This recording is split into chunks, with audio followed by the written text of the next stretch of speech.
Students, आज हम BSc part second के पेपर थर्ड जो कि फिजिकल केमिस्ट्री का पार्ट है, यूनिट 5 में इलेक्ट्रोकेमिस्ट्री सेकंड का अध्ययन करेंगे।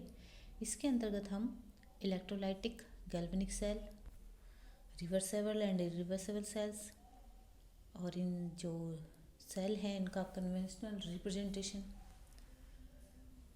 साथ में नॉइस इक्वेशन और इन सेल का ईएमएफ कैसे निकालें, साथ ही ईएमएफ का मेजरमेंट कैसे करें, इन सभी टॉपिक्स को शामिल करेंगे।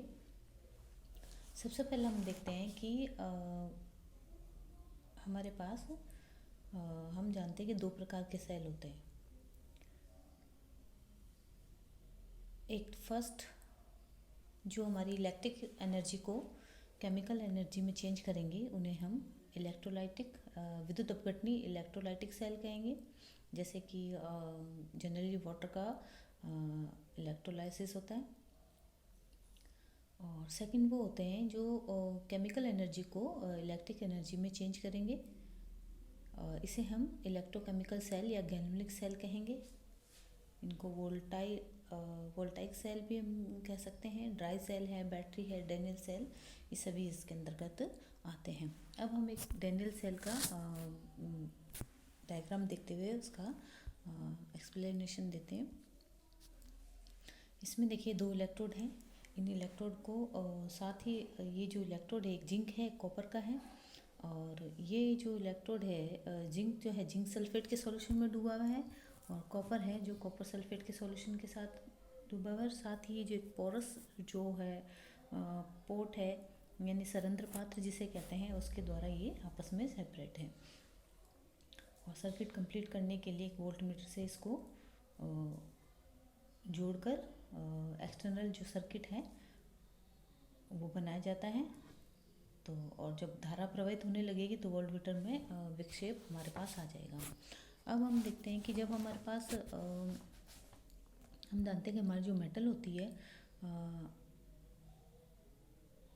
और हाइड्रोजन है, उनका ये प्रॉपर्टी होती है कि जल और इनके आयनोस के विलयन में जब डुबाया जाता है इनको, तो ये क्या करते हैं और इलेक्ट्रॉन जो है उसका त्याग कर पॉजिटिव आयन बनाते हैं।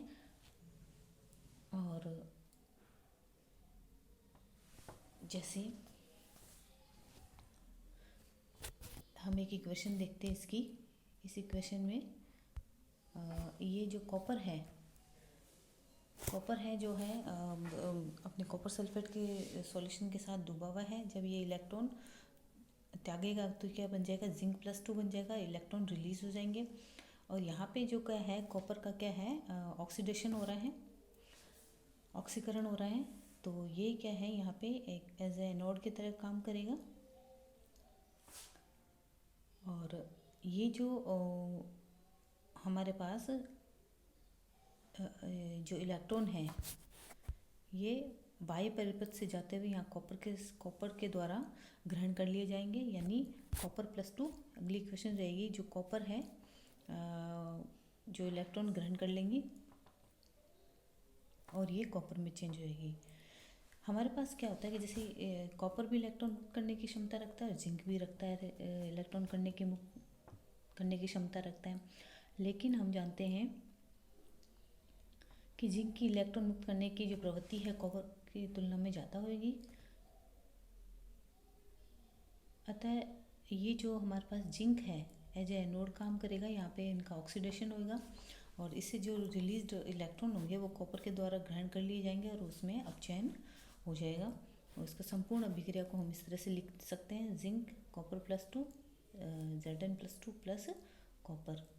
हम जानते हैं जिंक क्या सॉलिड स्टेट में है, कॉपर जो है वो Cr+2 आयन जो है एक्वस सॉल्यूशन में, और जिधर से Zn+2 जो है वो एक्वस सॉल्यूशन में, और जो कॉपर है वो सॉलिड स्टेट में। ये हमारे पास क्या है, किसकी हाफ सेल रिएक्शन है, अर्ध सेल अभिक्रिया है इलेक्ट्रोड पे होने वाली। और इसे हम इन क्रियाओं को ऑक्सीकरण अपचयन अभिक्रियाएं भी कहते हैं। इनको रेडॉक्स रिएक्शन भी कहते हैं। यानी गैल्वेनिक सेल में धारा की उत्पत्ति हम रेडॉक्स अभिक्रिया के द्वारा समझा सकते हैं। ये हमारे पास गैल्वेनिक सेल है। अब हमारे पास जो है कि ये जो इलेक्ट्रोड पर जो विभव की उत्पत्ति होती है, इसको हम विभव के डिफरेंस के कारण ही हमारे पास इसके अंदर धारा प्रवाहित होती है। इस पे क्या है, दो सिद्धांत काम करते हैं। एक तो है नर्स्ड सॉल्यूशन प्रेशर थ्योरी, और दूसरी थ्योरी हमारी है वो है मॉडर्न थ्योरी। जो नर्स्ड थ्योरी है वो ये कहता है कि जब हमारे पास ये इलेक्ट्रॉन मुक्त होते हैं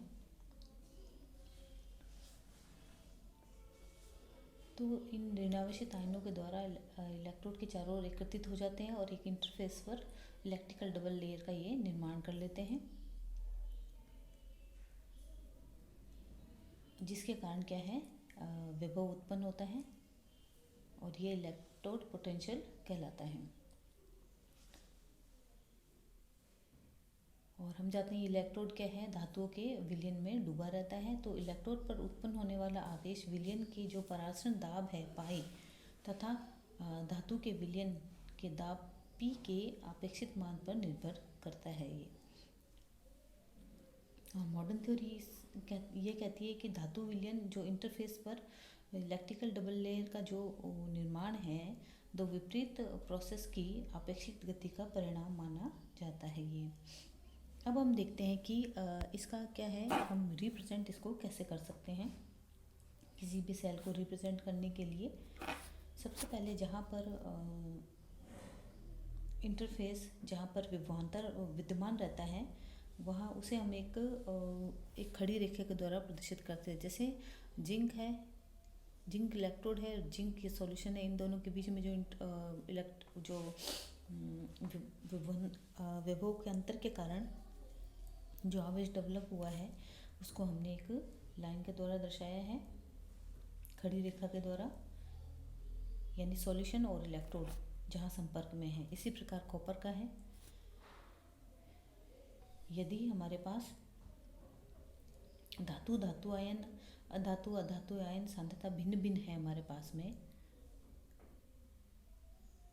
और वो विभिन्न विद्युत अपघट्य के विलयन सीधे एक दूसरे के संपर्क में होते हैं, तो इनके सूत्रों या प्रतीकों के मध्य एक सीधी रेखा खींचकर इनको दर्शाया जाता है।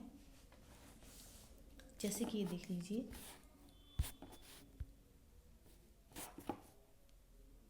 कॉपर +2 कॉमा Ag प्लस, और साथ में जो इनकी कंसंट्रेशन है इस प्रकार ब्रैकेट में A1 A2 से दर्शाई जाती है। एक Pt इलेक्ट्रोड है हमारा, हाइड्रोजन इलेक्ट्रोड Pt, H2 जो गैस है, और फिर H+ आयन, फिर Pt जो कि Cl2 के संपर्क में है, और Cl-। यदि इनकी भौतिक अवस्था भी दर्शानी हो तो हम ब्रैकेट में इनके नीचे सॉलिड या एक्वस इस तरह से लिख सकते हैं। यदि इलेक्ट्रोलाइट है, विद्युत अपघट्यों की विभिन्न सांद्रताओं के विलयन या भिन्न भिन्न विद्युत अपघट्यों के विलयन एक दूसरे से सीधे संपर्क में नहीं है, जबकि उनके बीच में सॉल्ट ब्रिज है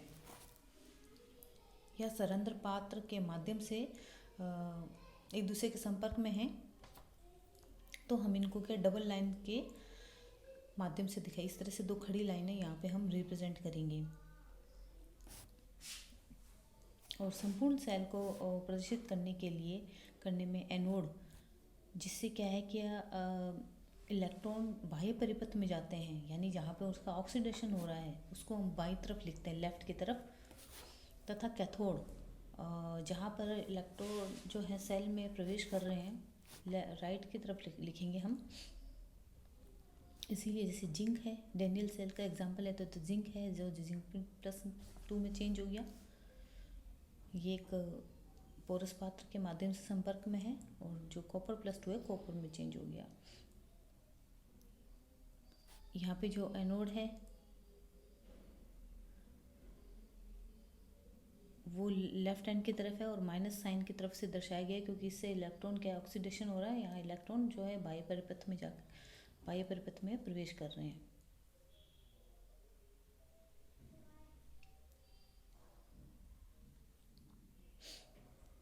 और साथ साथ में हम जैसे इनकी गैसों के दाब है और सांद्रताएं हैं, ये भी ब्रैकेट के माध्यम से यहाँ पे लिख सकते हैं। इस प्रकार ये एक तरह से सेल का रिप्रेजेंटेशन हम दे सकते हैं। अब हम देखते हैं रिवर्सेबल और इरिवर्सेबल सेल क्या होते हैं। हम देखते हैं कि इलेक्ट्रोड पर रिएक्शन तभी होती है जब सेल से विद्युत धारा प्राप्त की जाती है, अर्थात इलेक्ट्रोडों को बाह्य परिपथ में तार द्वारा हम जोड़ते हैं। तो ये जो फीचर है ये रिवर्सेबल सेल के द्वारा प्रेजेंट किया जाता है। और इलेक्ट्रोडों पर अभिक्रिया तब भी होती है जब सेल से कोई विद्युत धारा प्राप्त नहीं होती है, अर्थात इलेक्ट्रोडों को बाह्य हमने एक्सटर्नल सर्किट में नहीं जोड़ा है। तो ये जो करैक्टर है ये हमारे पास रिवर्सेबल सेल का है। थर्मोडायनेमिक के अकॉर्डिंग जो अभिक्रियाएं होती हैं हमारी क्या होती है, रिवर्सेबल होती है, जिनमें क्या है, फर्स्ट जो है कि जो ड्राइविंग फोर्स होता है प्रेरक बल और अपोजिट फोर्स में अंतर सूक्ष्म हो जाते हैं, यानी इन्फिनिटली स्मॉल हो जाता है। दूसरा है कि जो अपोजिट फोर्स है ड्राइविंग फोर्स की अपेक्षा अनंत सूक्ष्म अधिक कर दिया जाए, यानी अपोजिट फोर्स को हमने अधिक कर दिया है, तो जो प्रोसेस है वो कैसा हो जाएगा, रिवर्सेबल हो जाएगा। यदि हमारा इस सेल के अकॉर्डिंग हम देखें तो सेल के ईएमएफ से जो अनंत सूक्ष्म कम जो हमने विद्युत वाहक बल का एक बाह्य स्रोत अपोजिट डायरेक्शन में जोड़ा है, तो सेल में अनंत सूक्ष्म मात्रा में विद्युत धारा प्राप्त की जाती है। यदि अपोजिट डायरेक्शन में लगाया गया ईएमएफ सेल के ईएमएफ के बराबर है तो कोई भी हमें विद्युत धारा प्राप्त नहीं होगी। और यदि अपोजिट डायरेक्शन में लगाया हुआ जो ईएमएफ है उसको बढ़ा दिया जाए तो जो धारा है हमें अपोजिट डायरेक्शन में मिलेगी और जो सेल की जो रिएक्शन है वो रिवर्सेबल हो जाएगी। तो ये क्या है, रिवर्सेबल सेल है ये। और ये जो इन कंडीशंस का पालन नहीं करेगा वो हमारे पास क्या है, इरिवर्सेबल सेल है।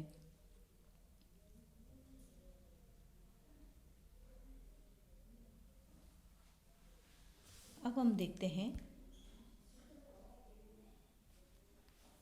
गिब्स एनर्जी और सेल पोटेंशियल क्या होता है हमारे पास। हम जानते हैं कि एक रिवर्सेबल गैल्वेनिक सेल में यदि अनंत सूक्ष्म विद्युत धारा प्राप्त होती है तो सेल में जो इलेक्ट्रिकल वर्क होता है वो अधिकतम इलेक्ट्रिकल वर्क संपन्न होगा।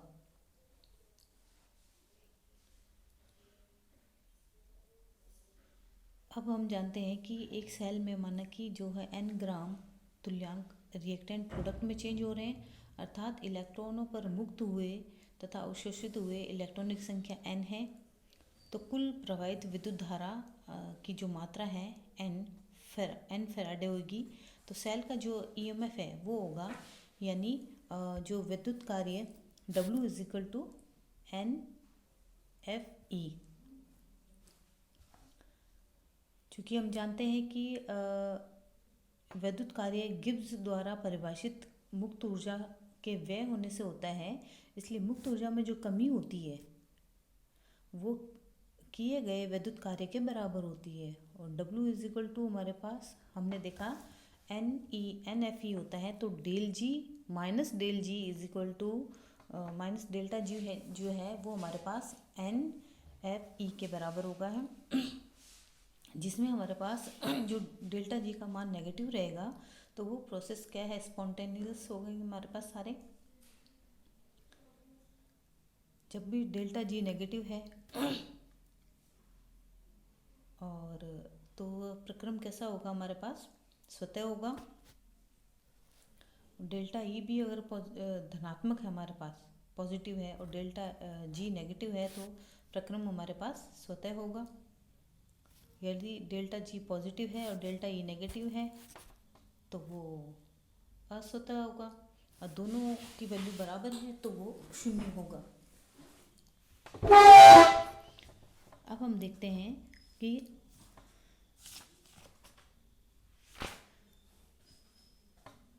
जो मुक्त ऊर्जा है, ईएमएफ है, और जो अन्य थर्मोडायनेमिक फंक्शन, उसमें हम देखते हैं कि जो हमारे पास एंथैल्पी है डेल एच, एंट्रोपी है एस। हमारे पास जो गिब्स हेल्महोल्ट्ज इक्वेशन होती है वो होती है हमारे पास delta G is equal to delta H plus T, delta G upon delta T constant pressure पर। और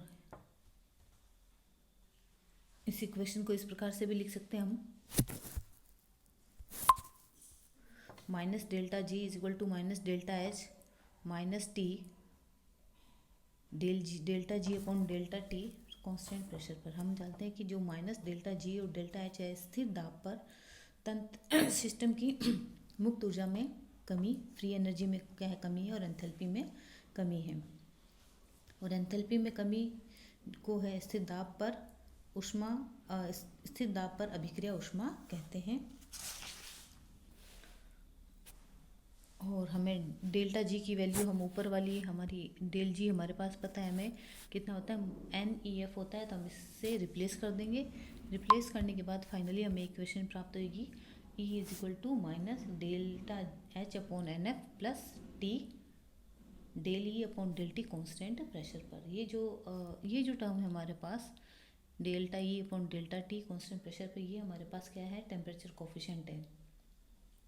और हम जानते हैं कि G बराबर एच माइनस टी एस होता है, और डेल्टा जी की वैल्यू हमें पता है माइनस एन एफ ई होती है। तो ये वैल्यू यहाँ प्लेस करने के बाद में हमें ये समीकरण प्राप्त होगी। और E की वैल्यू यहाँ पे जो E की वैल्यू है, अबव इक्वेशन से E की वैल्यू यहाँ पुट करने पे हमें ये समीकरण प्राप्त होती है, जिसका फाइनली डेल्टा एस जो है ये T del S is equal to delta H minus delta H plus n F T del E upon del T constant pressure पर। ये जो टर्म है हमारे पास, हम जानते हैं किसके बराबर होती है, n F delta E upon delta T, ये होती है एंट्रोपी के बराबर।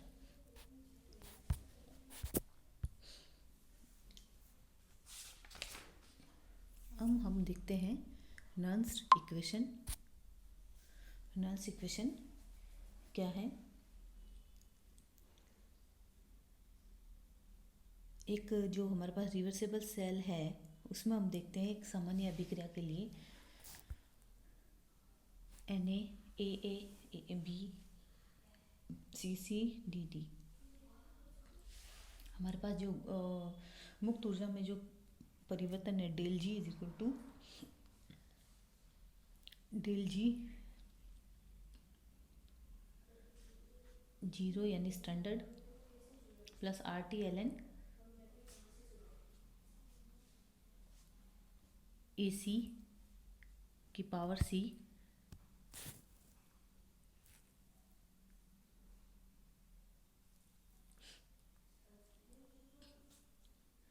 ए डी की पावर डी, और इसी तरह से ए और बी के लिए भी हम जानते हैं ए या ए बी या ए सी सी डी। ये हमारे पास ए बी सी डी की इनकी क्या है, एक्टिविटीज़ है, सक्रियताएँ हैं।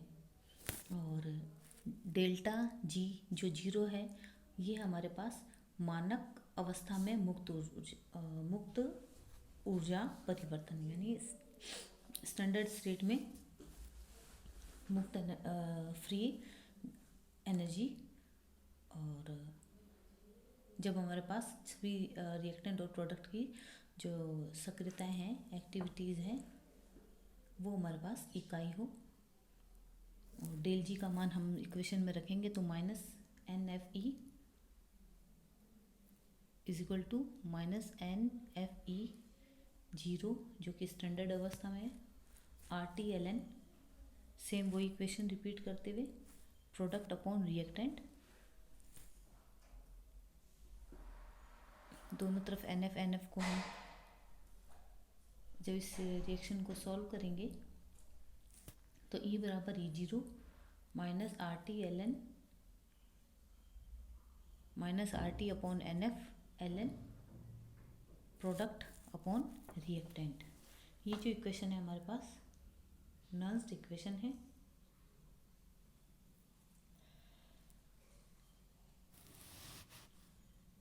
अब हम इसके अंदर n जो है हमारे पास क्या है, स्थानांतरित होने वाले इलेक्ट्रॉनों की संख्या है, t हमारे पास एब्सोल्यूट टेम्परेचर है, फैराडे है, E0 स्टैंडर्ड ईएमएफ है और या स्टैंडर्ड सेल पोटेंशियल है, और प्रोडक्ट और रिएक्टेंट की जो सक्रियताएं हैं वो हमारे पास इकाई है, यानी उसको हमने 1 मान लिया है। तब हमारे पास equation E is equal to E0, यानी जो है ईएमएफ है वो किसके बराबर हो जाएगा, स्टैंडर्ड ईएमएफ के बराबर।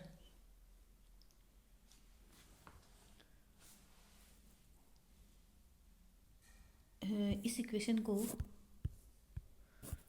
हम इस प्रकार से भी लिख सकते हैं कि E बराबर E0 माइनस, इसको ln को हम लॉग में चेंज कर देंगे तो 2.303 RT upon NF log product upon reactant.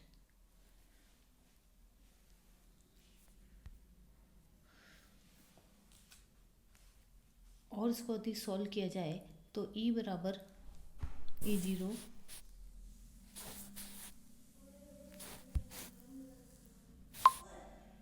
बराबर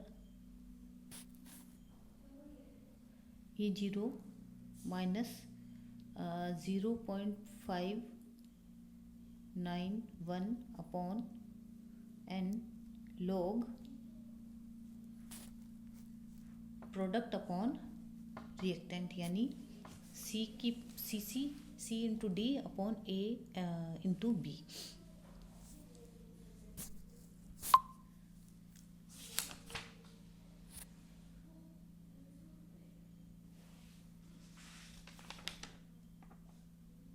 अब हम देखें कि इस जो ईएमएफ है इसका मेजरमेंट हम कैसे करें।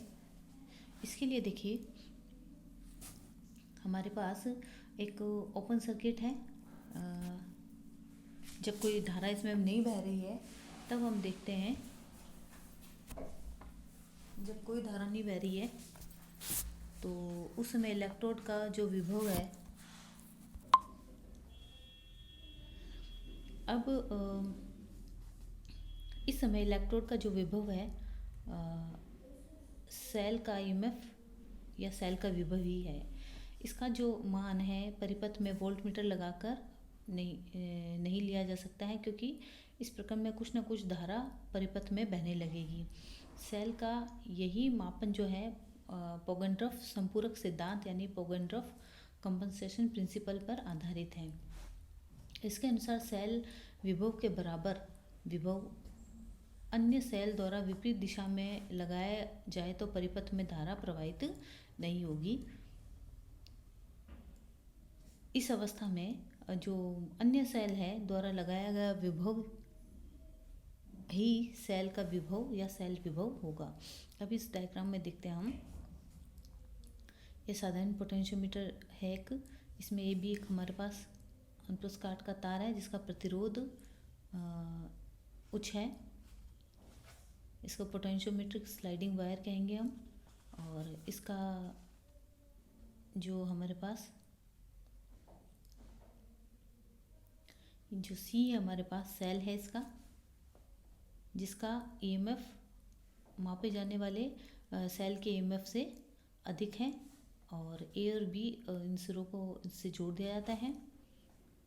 जो हमारे पास अननोन जिसका ईएमएफ निकालना है हमें, उसका ईएमएफ के सेल का X का एक जो पार्ट है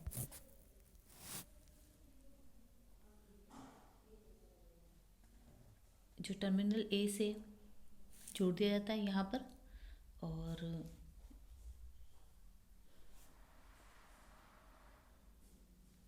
जो कि ईएमएफ C के ईएमएफ का विरोध करें सेल के। S का जो दूसरा सिरा है एक गैल्वेनोमीटर G द्वारा, इसके द्वारा सर्पी Z से जोड़ दिया जाता है। अब सर्पी तार को हम AB पर चलाते हैं तो एक स्थिति ऐसी आती है जब गैल्वेनोमीटर में कोई धारा क्या है प्रवाहित नहीं होती है। ये तभी संभव है जब सेल का जबकि जो सेल X का उसका ईएमएफ जो हमारे पास C सेल है के बराबर हो जाए। तो वो जो ये लंबाई है इस तार पे, उस तार पे उस लंबाई को हम नोट कर लेते हैं। सेल एक्स का जो विभव है ई एक्स, तार की लंबाई ए डी के समानुपाती होगा हमारे पास। अब हम देखते हैं जो सेल है, ये सेल एक्स है, ये समानुपाती होता है ए से डी तक विभव का पतन समानुपाती लंबाई ए डी के। और दूसरा हमारे पास जो एस है, यानी स्टैंडर्ड सेल है, एक मानक स्टैंडर्ड सेल एक्स के स्थान पर हम लगा देते हैं।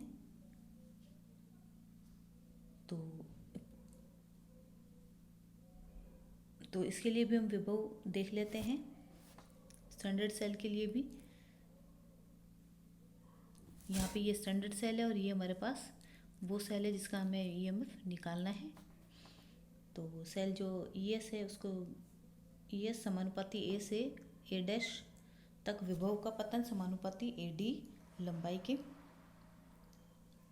यानी E X upon E S is equal to A D upon A D dash. इस तरह से हम इसमें ई एक्स की वैल्यू भी निकाल सकते हैं इस फॉर्मूले से।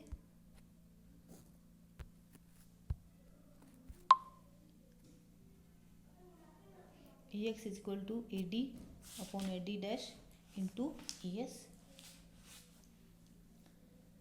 इस प्रकार जो ए डी और ए डी डैश को सरलता से पोटेंशियल ए डी और ए डी डैश को हम सरलता से पोटेंशियोमीटर स्केल पर नाप सकते हैं। और मानक सेल विभव, ये मानक सेल विभव ई एस ज्ञात हो तो हम जो ई एक्स है इसके मान की हम गणना आसानी से कर सकते हैं। तो ये हमारे पास क्या है, इसका मेजरमेंट है ईएमएफ का।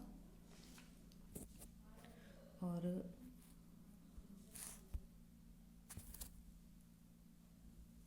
एक एग्जांपल में हम यदि